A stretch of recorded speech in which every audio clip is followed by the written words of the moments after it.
Bismillahirrahmanirrahim. Wa kullan naqussu 'alaika min anba'ir rusuli ma nuthabbitu bihi fu'adak wa ja'aka fi hadhil haqqu wa maw'izatun wa dhikra lil mu'minin.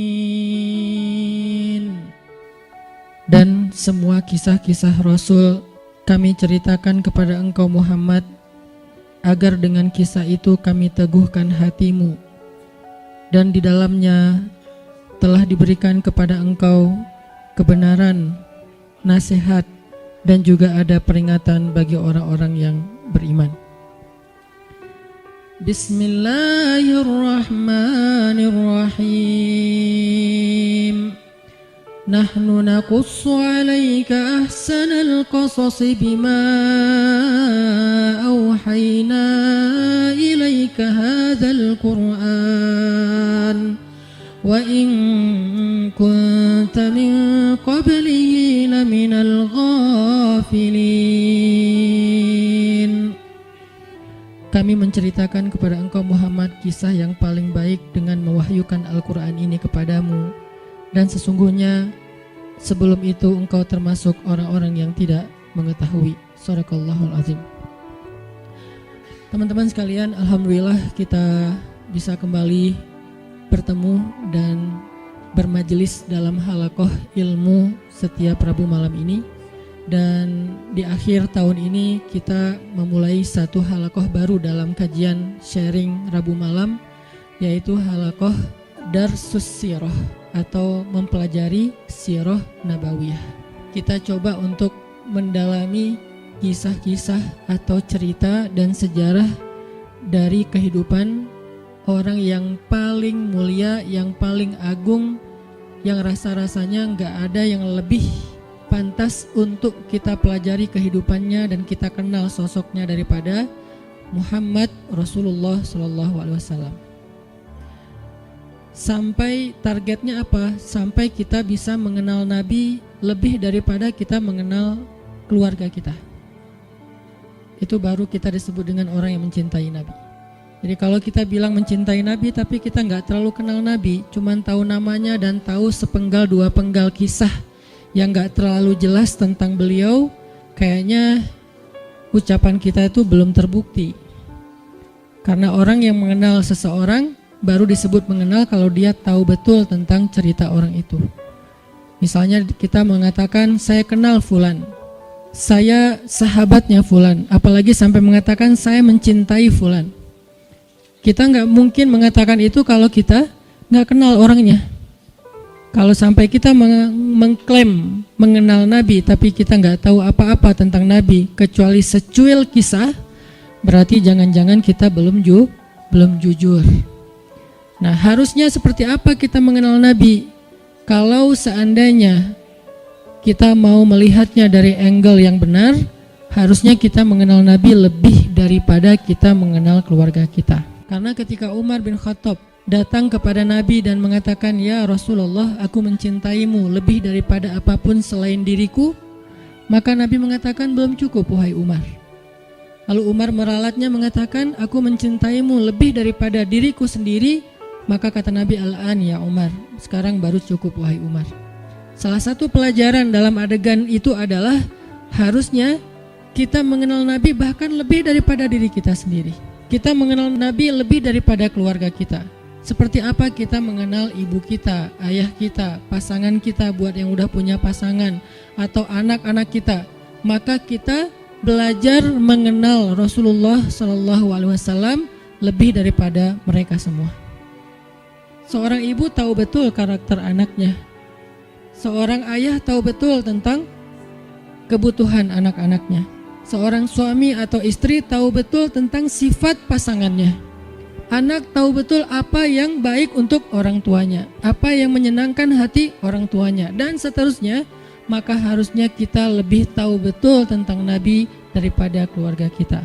Ini salah satu goalsnya, sampai kita bisa mengenal Nabi lebih daripada keluarga kita sendiri. Dan ini bukan hanya buat teman-teman di sini, tapi juga buat saya pribadi. Sambil saya menyampaikan, karena ini bukan dari saya hanya menerjemahkan bacaan dan wawasan yang saya dapatkan, baik ketika dulu masih belajar di Al-Azhar maupun sampai sekarang karena jadi murid itu seumur hidup terus belajar ke dalam bahasa yang mungkin mudah-mudahan bisa lebih mudah kita pahami tentang sirah Nabi. Sehingga kita sama-sama nanti satu saat makin lama makin kenal dengan Nabi, makin tahu tentang Nabi, sampai bukan hanya yang zahirnya. Karena seperti yang saya pernah sampaikan, sunnah Nabi itu ada 3. Hanya dari 3 ini mungkin 2 sering dibahas, tapi yang ketiganya jarang dibahas. Ada sunnah surah penampilan Nabi. Sebagian dari penampilan Nabi hukumnya wajib diikuti, sebagian yang lain hukumnya sunnah diikuti. Artinya penampilan Nabi itu banyak dibahas, tentang jenggotnya, tentang sorbannya, tentang jubahnya, tentang sendalnya, dan seterusnya. Kemudian yang kedua, sirah perbuatan Nabi. Kehidupan Nabi secara zahir.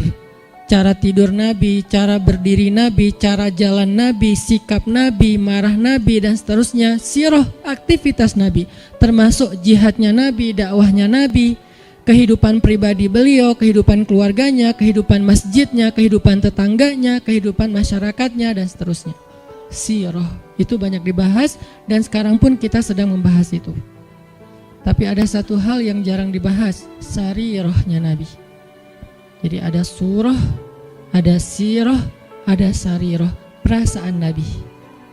Apa yang membuat Nabi bahagia, apa yang membuat Nabi sedih, apa yang membuat Nabi berkenan, apa yang membuat Nabi gak suka, apa yang membuat Nabi sakit hati, apa yang membuat Nabi berkesan di dalam hatinya, gimana Nabi memaafkan kesalahan orang lain, apa yang membuat Nabi malu, apa yang membuat Nabi marah. Semua itu masuk dalam kategori sarirah. Gimana Nabi orangnya sangat menjaga perasaan, sehingga paling gak suka menyinggung orang lain atau memberatkan orang lain, membebankan orang lain. Itu namanya sarirah. Kita sampai kalau bisa mengenal sarirahnya Nabi, bukan hanya surah dan sirah, tapi sampai sarirah. Karena kalau kita nggak belajar sarirah Nabi, kita hanya belajar kulitnya, yaitu yang tampak saja. Jangan-jangan semakin kita mengetahui sunnah Nabi, semakin kita jadi bikin orang nggak nyaman, semakin galak, semakin eksklusif. Bahkan jangan-jangan gak sengaja kita semakin merasa paling benar. Padahal Nabi SAW sendiri dengan sarirah beliau adalah orang yang paling menyenangkan. Gimana Nabi jadi orang yang paling menyenangkan? Itu sarirah, bukan sirah, bukan surah. Nabi menyenangkan bukan hanya karena beliau ganteng, itu udah pastilah. Tapi banyak orang ganteng tapi nyebelin ya. Ada orang, ya kencang di belakang. Ada cewek makin cantik makin bikin kita kayak gak nyaman gitu. Kenapa gak nyaman? Karena mungkin kecantikan dia itu jadi fitnah, kecantikan itu bikin dia jadi jutek atau apa. Ada orang secara fisiknya hampir bisa dibilang sempurna, dia fisiknya keren, tapi karena sarirahnya, mentalnya, perasaannya itu nggak humble sama orang lain, akhirnya kita juga nggak nyaman bareng dia.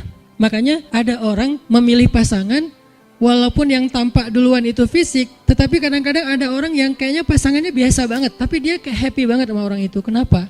Karena cocok secara karakter. Nah artinya mungkin kita wawasan tentang Nabi itu bagus, surahnya kita mencontohkan Nabi itu hampir sempurna, karena gak ada yang sesempurna Nabi pastinya. Cuman kok gak bisa bikin orang nyaman? Jangan-jangan kita tahu banget surah, belajar banyak sirah, tapi hampir kurang aware tentang sarirahnya Nabi, perasaan Nabi. Ada hadis, ketika Nabi menyampaikan hadis itu nyaman didengar. Ketika kita yang ngomongin hadis yang sama, kok jadi bikin orang gak suka, jadi bikin orang sedih gitu. Jangan-jangan bukan teks hadisnya. Hadisnya sahih, bahkan mutawatir, Bukhari, Muslim. Tapi hadis yang sahih itu ketika Nabi yang menyampaikan, orang nyaman. Ketika kita yang menyampaikan, orang malah sedih. Berarti ada sarirah yang kelewat, yang miss, yang kita nggak mempackaging, membungkus teks tadi ketika kita menyampaikan kepada orang lain. Nah kita pengen belajar kehidupan Nabi itu bukan hanya yang tampak, tetapi kita pengen mendalami dari sisi-sisi sarirohnya. Nanti yang akan teman-teman dengarkan dari kajian sirah ini, mungkin hal-hal yang teman-teman udah pernah dengar dari yang lain. Karena kajian sirah itu banyak ustadz-ustadz yang menyampaikan. Apalagi kalau teman-teman ngerti bahasa Arab, buka di YouTube dicarinya pakai bahasa Arab, itu akan lebih dahsyat lagi. Cuman kenapa kok tetap perlu mendengar? Mungkin kalau pelajarannya sama, refresh, recharging iman. Kalau enggak, maka pasti ada angle yang berbeda. Objeknya sama, kejadiannya sama, peristiwanya sama, tapi ibrahnya berbeda. Kenapa ibrahnya berbeda? Karena interpretasi dan sudut pandang berbeda. Kok bisa kayak gitu? Karena semua tentang Nabi itu adalah mutiara. Dilihat dari mana aja bercahaya. Ada yang cahayanya dari sebelah sini. Wah, saya lihat dari sini ada ibrah, pelajaran penting, petunjuk hidup. Kata yang lain, dari sebelah sini juga ada petunjuk, banyak. Jadi nggak bisa kita hanya menyimpulkan kehidupan Nabi dari satu sudut pandang, saking sempurnanya kehidupan beliau. Nggak ada syubhatnya. Kalau ada yang nggak kita ngerti, bukan syubhat. Syubhat itu apa? Hal-hal yang meragukan, yang nggak penting, yang sia-sia itu nggak ada dalam kehidupan beliau. Dari sejak beliau dalam kandungan, bukan hanya dari sejak dapat wahyu, dari sejak dalam kandungan itu udah jadi ibrah, pelajaran yang luar biasa tentang sosok beliau. Makanya saya pikir udah waktunya kita untuk nambah menu dalam kajian Rabu malam kita yang udah berjalan lebih dari 5 tahun. Sebetulnya kajian Rabu malam ini udah berjalan lebih dari 10 tahun teman-teman. Karena sebelum ada Pemuda Hijrah, Rabu malam udah ada kajian saya di Masjid Al-Latif. Cuman dulu kajiannya yang hadir paling 15 orang, 20 orang. Kalau Persib lagi main libur ya. Alhamdulillah kemudian dengan adanya Pemuda Hijrah, kita kerja dakwah bareng-bareng jadi rame, kemudian jadi berkembang. Artinya dulu tuh kajian kita tuh udah sempat masuk ke level apa, kemudian kita coba lightkan lagi supaya semua orang bisa nyaman dengan bahasa-bahasa taklim. Dulu udah agak bold tuh, makanya saya bilang dulu kajian kita tuh membahas tentang rijal, para tokoh-tokoh kesatria Islam. Saya pernah bahas Ikrimah anaknya Abu Jahal, seberapa kerennya Ikrimah. Saya bahas juga tentang kisahnya Imam Hasan Al-Basri, Ibnul Musayyib, Umar bin Abdul Aziz. Sampai yang terakhir sebelum datangnya Pemuda Hijrah, kita membahas Nuruddin Zinki. Dulu tuh udah sampai ke pembahasan rijal, tokoh-tokoh Islam.